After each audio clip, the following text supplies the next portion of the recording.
देखो बच्चों, last class में मैंने एक बात की थी कि हम कभी भी प्रॉफिट को सीधे सीधे पार्टनर्स की कैपिटल में मतलब नहीं ट्रांसफर कर सकते इक्वली या किसी और भी रेशो के अंदर।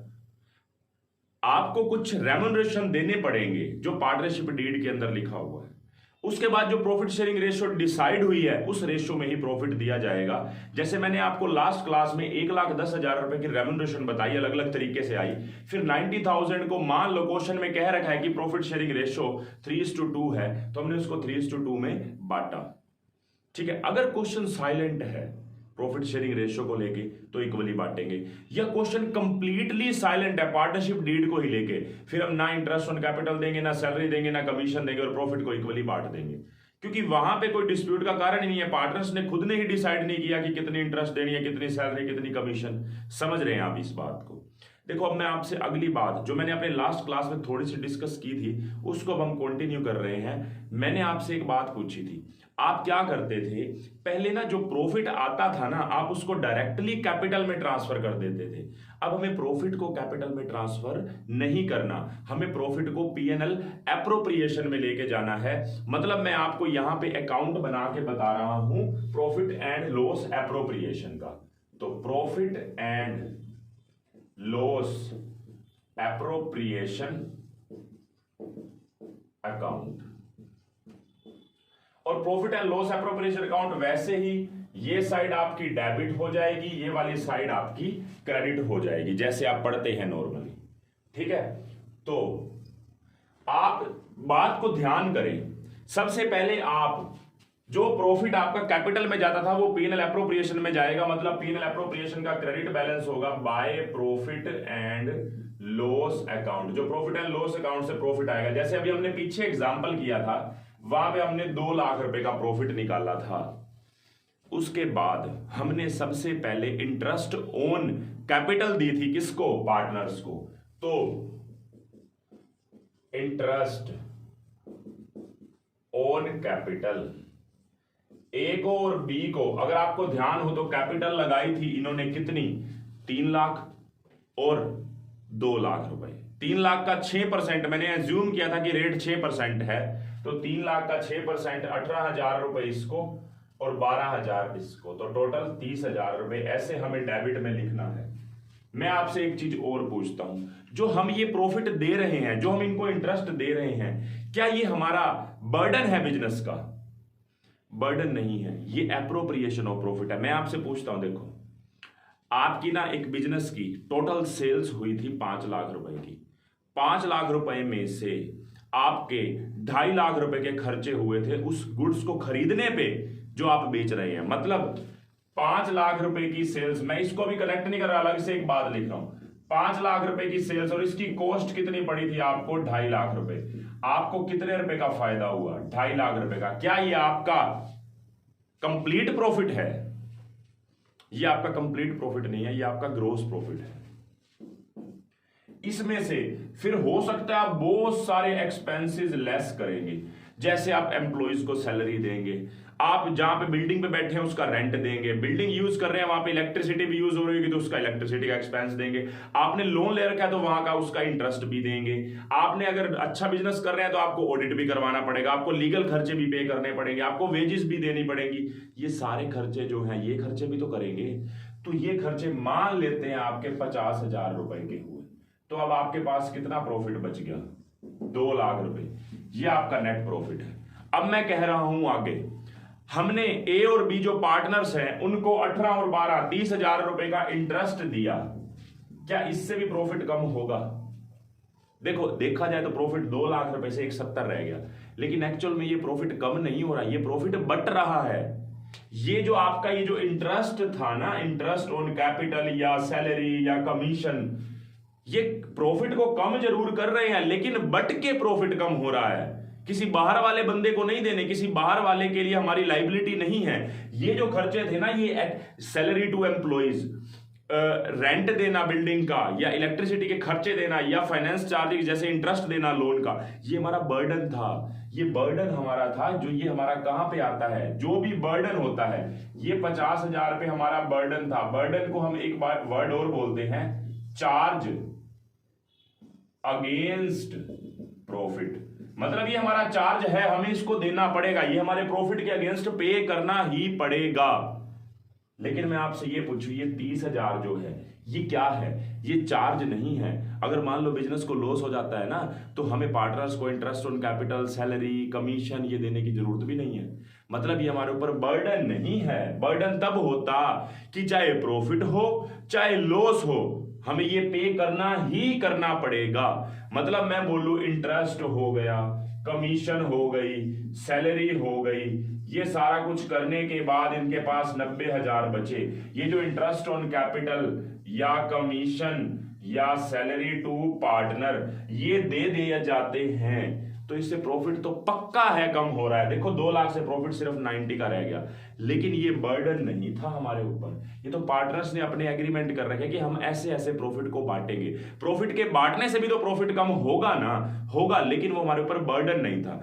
जो भी बर्डन नहीं है वो आपका पीएनएल एप्रोप्रिएशन में आएगा, और जो आपका बर्डन है जो बाहर वाले किसी पर्सन को देना है वो आपका पीएनएल अकाउंट में आएगा।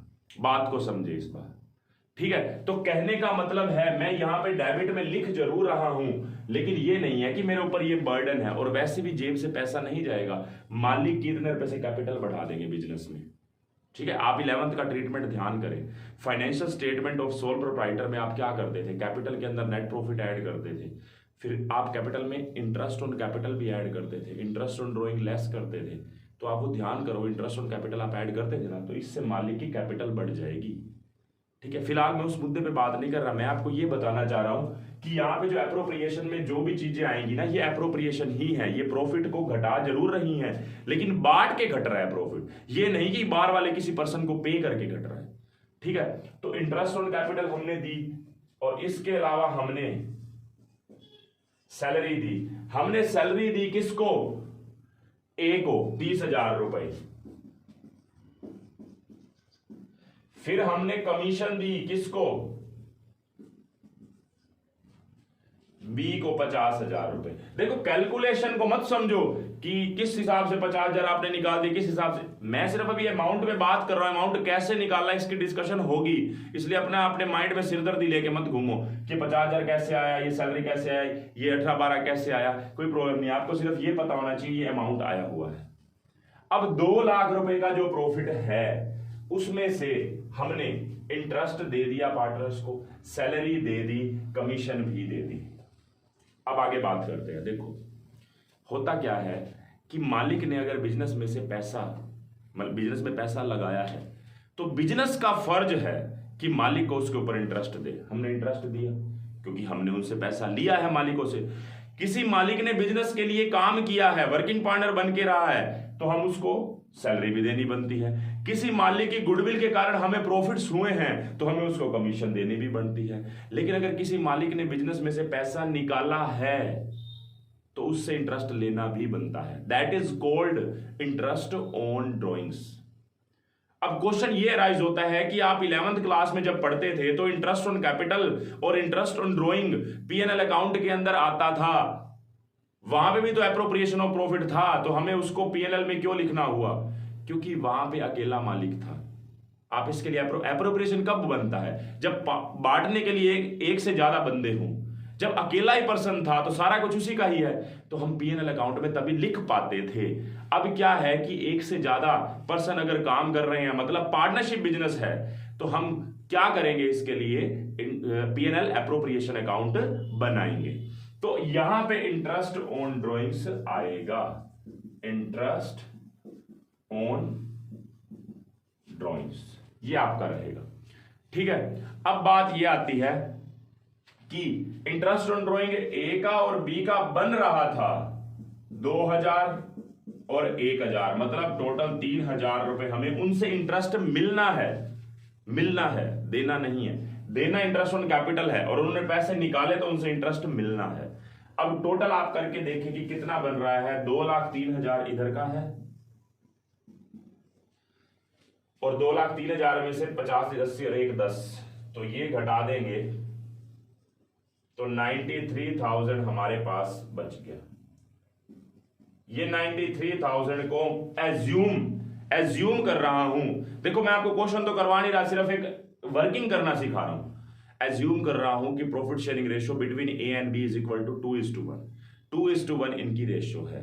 तो हम क्या करेंगे, 2:1 को बांटना आपको आना चाहिए। कुछ बच्चों को तो बांटना भी नहीं आता, मतलब मैं देख के हैरान हूं, को मैथ्स का पॉइंट भी नहीं आता। मैं आपसे ये पूछता हूं कि 93,000 को 2:1 में बांटना है तो 2/3 और 93,000 का 1/3 ये कर दोगे तो ये कितना आ जाएगा आपका 62,000 रुपीज और ये आ गया आपका 31,000 रुपीज।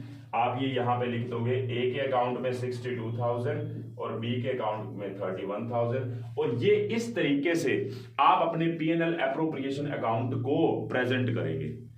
मैंने बिल्कुल भी ये बात नहीं करी कि how to calculate interest on capital, how to calculate salary, how to calculate commission, how to calculate interest on drawing या हाउ टू डिस्ट्रीब्यूट प्रॉफिट। हालांकि ये मैंने फिर भी बता दिया कि 2:1 में है, लेकिन मैंने इसके ऊपर अभी बात नहीं की क्योंकि ये अलग से डिस्कशन है। मैं तो आपको सिर्फ अकाउंटिंग ट्रीटमेंट समझा रहा हूं, उसको प्रेजेंट करने का तरीका समझा रहा हूं। मैं बिल्कुल भी इसके अंदर अपनी कैलकुलेशन वाले पार्ट को नहीं लेके आ रहा। इसलिए आप ये मत सोचें कि यहाँ पे 2,000 कहां से आया, यहाँ पे 1,000 कहां से आया। मुझे सिर्फ ये समझना है कि हमें प्रॉफिट को कैसे बांटना है, कैसे किसको कहां पे प्रेजेंट करना है। Interest on capital, salary, commission, इधर इंटरेस्ट ऑन ड्रॉइंग, इधर जो पीएनएल अकाउंट से प्रॉफिट आया। और ये जो प्रॉफिट है दैट इज कॉल्ड, इसको क्या बोलते हैं, डिविजिबल प्रॉफिट। ये डिविजिबल प्रॉफिट नहीं है, ये नेट प्रॉफिट है। ये डिविजिबल प्रॉफिट है जिसको बांट सकते हैं 93,000 को। ये हमारे रेम्यूनरेशन है, ठीक है। तो आप बात को समझें। मैं आपको अभी वैसे चाहता हूं कि मैं आपको कैपिटल अकाउंट भी करवा दूं, लेकिन कैपिटल अकाउंट का स्पेस नहीं है, मुझे स्पेस मैनेज करना है। पहले मैं इसको रब करूंगा और मैं इसको साथ के साथ आपको कैपिटल अकाउंट बनाना भी सिखाऊंगा इसी क्लास के अंदर। जो एक्स्ट्रा पार्ट है वो आप पहले एक बार नोट कर लो ताकि मैं इसको रब कर सकूं।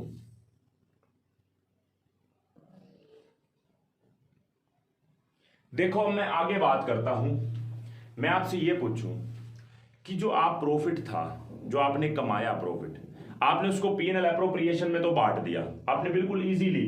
Interest on capital, salary, commission, interest on drawing लिख दिया। पीएनएल अकाउंट से आपने प्रॉफिट यहां पे ट्रांसफर कर दिया, डिविजिबल प्रॉफिट भी बांट दिया। अगर मैं आपको ये पूछूं कि आप बैलेंस शीट बनाओ, बैलेंस शीट के अंदर जैसे मान लो ए की कैपिटल है। अभी मैंने आपको बताया था कि ए ने 3 लाख रुपए लगाए थे और बी ने 2 लाख लगाए थे, वो बात तो आपको ध्यान होगी ना। 3 लाख का 6% हमने 18,000 ये निकाला था, 2 लाख का 6% 12,000 ये निकाला था। मतलब बिजनेस नया स्टार्ट किया था। अब एक बात बताओ, साल की स्टार्टिंग में ए की कैपिटल 3 लाख रुपए की थी, बिल्कुल सही बात है। बी की कैपिटल कितने रुपए की थी, 2 लाख रुपए की थी। ए को क्या क्या मिला साल के बीच में, ए को क्या क्या मिला? एक तो उसको इंटरेस्ट मिला 18,000 रुपए, मैं ऐड कर देता हूं, इंटरेस्ट ऑन कैपिटल 18,000 रुपए।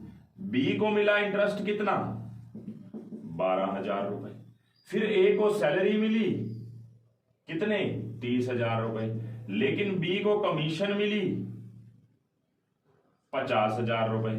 फिर इनका इंटरेस्ट ऑन ड्रॉइंग का अमाउंट कम हुआ, इसके 2,000 रुपए, इसके इंटरेस्ट ऑन ड्रॉइंग के आपके कम हुए 1,000 रुपए। फिर जो प्रॉफिट बटा इसके अकाउंट में आया 62,000 रुपीज नेट प्रॉफिट, और इसके आया प्रॉफिट के नाम के 31,000। कहने का मतलब, आप एक बात बताएं, आपने पीएनएल एप्रोप्रिएशन अकाउंट बना के क्या काम आसान किया कि भाई प्रॉफिट जो बांटना है ना उसको पीएनएल अकाउंट में नहीं बांटा जा सकता। पार्टनर से रिलेटेड जितने भी इश्यूज है ना उसको डिस्कशन की जाए, उसको अलग से ट्रीट किया जाए पीएनएल एप्रोप्रिएशन में, जो बहुत अच्छी बात है। अब एक बात बताएं, जब आपको पता है जब सोल प्रोप्राइटर था तो आपको पता है अकेला पर्सन होता था, क्या सैलरी मांगता वो, क्या कमीशन मांगता, सब कुछ उसी का ही तो है। बल्कि मैं तो ये कहता हूं कि जो 11th क्लास में आपका इंटरेस्ट ऑन कैपिटल और इंटरेस्ट ऑन ड्रॉइंग का ट्रीटमेंट कर रखा है उसकी भी कोई जरूरत नहीं थी।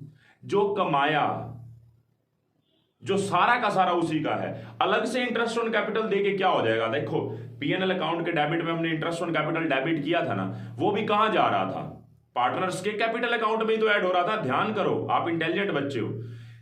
पीएनएल अकाउंट के डेबिट में जो इंटरेस्ट ऑन कैपिटल जा रहा था, 11th क्लास की बात कर रहा हूं, वो कैपिटल के अंदर ऐड हो रहा था कि नहीं हो रहा था? Interest on drawing PNL account के क्रेडिट में जा रहा था, तो पार्टनर्स के कैपिटल को कम कर रहा था कि नहीं कर रहा था? क्योंकि बिजनेस के लिए इनकम है, पार्टनर्स के लिए नुकसान है। फिर अगर मान लो ये दोनों ट्रीटमेंट ना करते, उतने रुपए से प्रॉफिट बढ़ के ना आता, प्रॉफिट बढ़ के आता तो बढ़ा हुआ प्रॉफिट भी तो कहां जाता, पार्टनर के कैपिटल अकाउंट में। नेट इफेक्ट कोई नहीं पड़ना था वहां पे, क्योंकि सब कुछ उसी अकेले पर्सन का था। Interest on capital, interest on drawing से कोई खास फर्क नहीं पड़ता, कैपिटल वहीं रहनी थी। हाँ, प्रॉफिट ऊपर नीचे हो जाता, क्योंकि इंटरेस्ट ऑन कैपिटल डेबिट किया, इंटरेस्ट ऑन ड्रॉइंग क्रेडिट किया, तो उससे नेट प्रॉफिट में फर्क पड़ सकता था, लेकिन फाइनल कैपिटल वहीं आनी थी, इस बात की गारंटी है।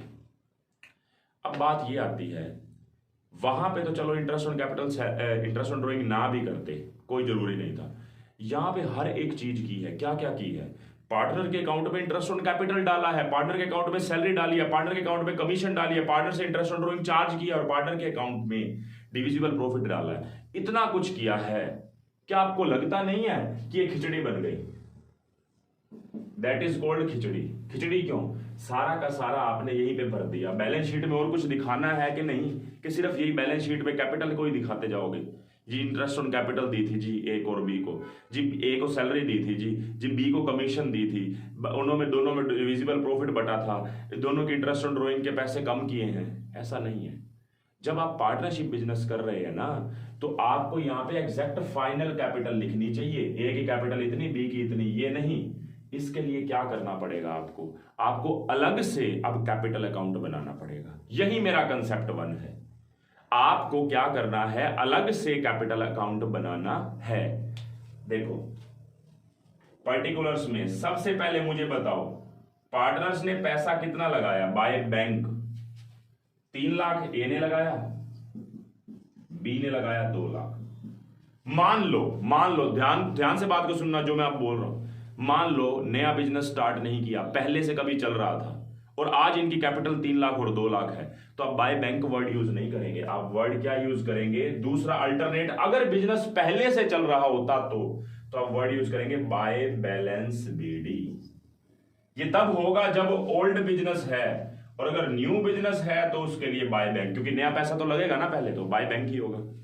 साल के बीच में कोई एडिशनल कैपिटल लगाई जाती है तब भी बाय बैंक यहां पे, लेकिन अभी हमारे इस क्वेश्चन में कोई एडिशनल कैपिटल साल में नहीं थी। फिर उसके बाद हमने क्या क्या दिया, जो यहां पे डेबिट है वो यहां पे क्रेडिट कर दो चुपचाप, बाय इंटरेस्ट ऑन कैपिटल। मालिकों की कैपिटल बढ़ाओ, 18,000 12,000। फिर सैलरी दो ए को, बाय सैलरी टू ए, कितनी? 30,000। बाय कमीशन बी को कितनी? 50,000। बाय पीएनएल एप्रोप्रिएशन में कितना? 62 और 31। बस, और यहां से उनसे इंटरेस्ट ऑन ड्रॉइंग चार्ज कर लो। तो इंटरेस्ट ऑन ड्रॉइंग्स 2,000 और 1,000। बात क्या आती है अब इसमें एक्स्ट्रा? एक बात बताओ, इंटरेस्ट ऑन ड्राइंग कब चार्ज होगा? जब ड्राइंग की होगी, और ड्राइंग की होगी तो उसका इंपैक्ट भी तो यहां पे आएगा। आप एक बात बताएं, वही 11th वाली बात करें, जब कोई पार्टनर ड्राइंग करता था, ट्रायल बैलेंस के अंदर ड्राइंग लिखी होती थी, उससे कैपिटल घटाते थे कि नहीं घटाते थे? मतलब मैं यहां पे अगर ड्राइंग घटाऊंगा, मेरे पास तो स्पेस नहीं है, मैं ड्राइंग इसकी भी घटाऊंगा, इसकी भी ड्राइंग्स घटाऊंगा, तो उसका इंपैक्ट यहां पे भी तो आएगा। 2 ड्राइंग्स। मान लो ड्राइंग्स कितनी थी? एक पार्टनर की थी 10,000, एक पार्टनर की थी 5,000। ठीक है, तो इस मुद्दे के ऊपर मैं जितना बताना था बता चुका। हालांकि मुझे आगे क्वेश्चन से और भी बातें बतानी हैं, लेकिन अब बात को समझे। 3 लाख रुपए इसकी कैपिटल जो इसने नई लगाई, बाय बैलेंस बीडी हो नहीं सकता क्योंकि नया बिजनेस स्टार्ट किया है। बाय बैंक होता अगर पैसा और एडिशनल लगाता तो। Bye interest on capital, by salary, bye commission, by profit and loss appropriation, इसका टोटल करो। 3 लाख में 18,000 और 30, 3 48 और 2 3 50 और 60, 4 10, 4 10 में से 12,000 चला गया, तो 3,98,000 रुपए इसकी कैपिटल आ गई। दूसरे की 2 12 और 50, 2 62, 2 62 और 1 2 63 और 3 2 93, 2 93 में से 6,000 चले गए, तो 2,87,000 ये कैपिटल आ गई। अब मैं आपसे पूछना चाहता हूं, आप इस बात को ध्यान से सुनना, इस बात को जो मैं बताना चाह रहा हूं। देखो ये जो क्लोजिंग बैलेंस आया है 398 और 287, ये साल की स्टार्टिंग थी, स्टार्टिंग की कैपिटल है ये, लेकिन एंड में कितनी है, ये एंड में क्लोजिंग कैपिटल, जो आप इनकम्प्लीट रिकॉर्ड पढ़ के आए तो क्लोजिंग कैपिटल नहीं बोलते थे, तो 398 और 287। अब हमें ये खिचड़ी बनाने की जरूरत नहीं है, मैं सीधा बोलूंगा, ये हटा दो सारा कुछ, ये सब कुछ हटेगा। अब ए और बी की कैपिटल 398 और 287 कितनी अच्छी लग रही है, और पहले हम क्या करते, सारी खिचड़ी बना रहे थे एडलेस करके, उसके लिए आप कैपिटल अकाउंट बनाओ।